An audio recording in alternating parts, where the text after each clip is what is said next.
horrors of Thanksgiving and America as a white future minority. Coming up. Far and away the most massive genocide in the history of the world. The lowest life expectancy in the West. And the year the U.S. will turn native.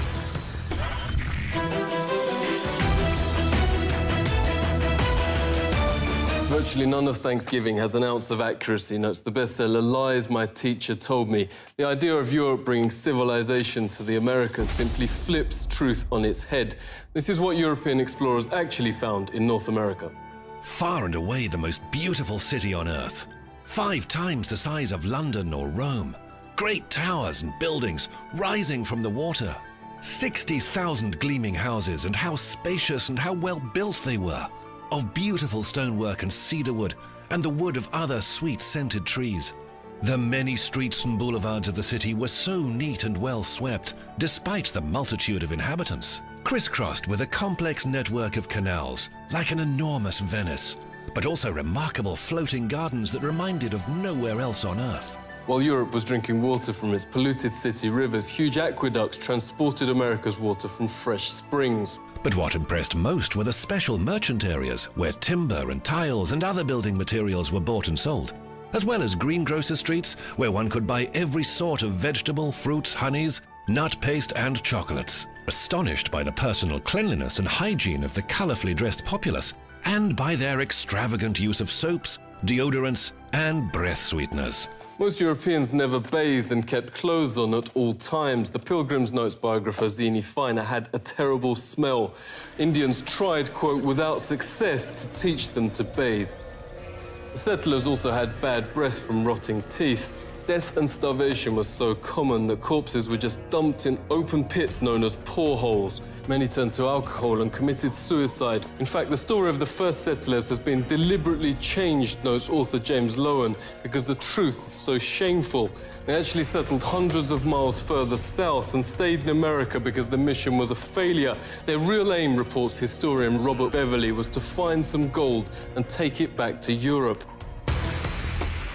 They spent their days digging random holes in the ground, haplessly looking for gold instead of planting crops.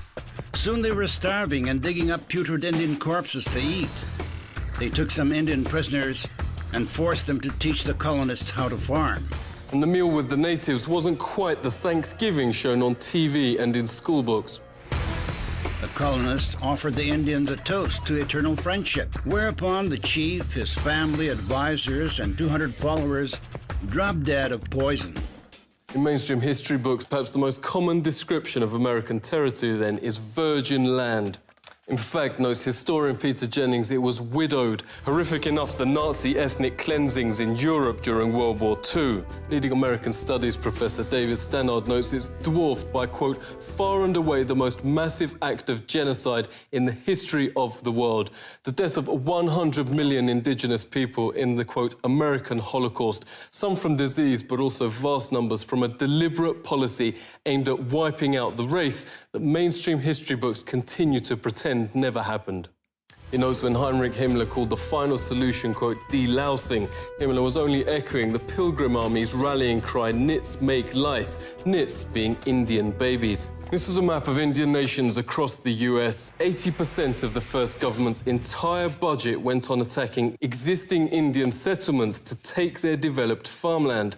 The settlers would most probably not have survived, writes Jennings, on their own. 95% of America's entire population was then wiped out. American Holocaust notes there is documented evidence of colonist leaders going town after town, deliberately killing all men, women and children. Yet school texts and history books remain silent. Orders came from the very top. Under the direct order of George Washington, at least 28 of 30 Seneca towns and all the towns of the Mohawk, Onondaga and Cayuga were simply obliterated. George Washington wrote the Indian country, quote, must be destroyed. Thomas Jefferson called to, quote, pursue Indians to extermination. Nobel Peace Prize winner Theodore Roosevelt called beneficial the eradication of the native race. Stannard notes genocide was official public policy. California Governor Peter Burnett in his 1851 message to the legislature. Extermination must continue to be waged until the Indian becomes extinct.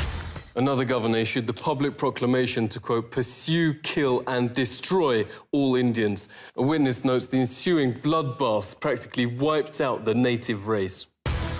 The whites shoot them down like wolves, men, women and children, wherever they could find them. This war of extermination against the Aborigines is tending to the final extinction of the race. What reportedly saved the race from extinction was their use as slave labor. This extermination policy has proved so injurious to the interests of the whites. Indian labor is indispensable. Highly prized slaves were Indian girls as young as 3, said the Marysville Appeal, for fulfilling double roles of labor and of lust. Phil Lane Jr. is hereditary chief of the Hankton One First Nation. Phil, really great to see you. What facts are being airbrushed out of history? Practices were that sometimes you don't want to speak about, and they not only wiped out most of the people, but the way they did it. The greatest loss of people any time in history. Cultural genocide is still being waged on surviving Indians, reports Truthout. From the start of the 20th century, children were forced into so-called Indian boarding schools, designed to, quote, kill the Indian in them, according to the system's founding father, Richard Pratt. Indians are obliged to change their name to a Western one like Tom, made to dress and style their hair like whites. Indigenous Americans are also forced to adopt Christianity and all other parts of Western culture. Lenore Stefan witnessed the abuse firsthand. Thank you so much for speaking to us. Can you tell us what happened? Federal policy here was to take the Indian out of the person. They beat the language out of like my father. He grew up his whole life, his hands were kind of bent. As a result, he used to talk our native language, but he never wanted me to learn. I consider myself a recovering Catholic because of, the sexual abuse that I experienced, from the Catholic Church. Daniel Sheehan says the genocide is continuing. He's helped start the Lakota Child Rescue Project to stop the forcible removal of Indian children. Daniel, thanks a lot for coming on. Could you tell us what is happening to the children? And what we discovered is that not only were the children being taken on an epidemic level, that it was happening on every single one of the reservations and in virtually every one of the major cities. The International Convention Against Genocide actually has a provision which expressly identifies what's going on as genocide, that the systematic undertaking on the part of the racially dominant culture in a given nation state, taking away indigenous children from their native tribes and putting them in the white culture has been identified as genocide. Even the Supreme Court still upholds natives' second-class status to this day, writes noted legal scholar Robert Williams. He joins us now. It's really great to speak to you. Can you give us some examples? 1 out of 3 Indian women will be raped during their lifetime. In 86% of those cases, the victims report that it's a non-Indian that perpetuated the sexual assault or the rape. This has been traced directly to the inability of tribes to prosecute these crimes. One of the points I make in my book, Savage Anxieties, is that if you look at the history of the more civilized nations' treatments, so-called more civilized nations' treatments of indigenous peoples, it really makes you wonder who are the savages and who are the more civilized. One very famous study done found that every single treaty that the United States had negotiated with tribes had in fact been breached at one time or another or had been violated. Supreme Court said they had no property rights and therefore no rights to just compensation. And there was some horrible language in the opinion about how the court recognized that everyone knows that the savage tribes of America were conquered and the treaties were really meaningless anyway. So it's this perpetuation of these stereotypes in this case, which is still valid law in the United States. It's still a valid precedent. And so they drink it, but it's actually hairspray.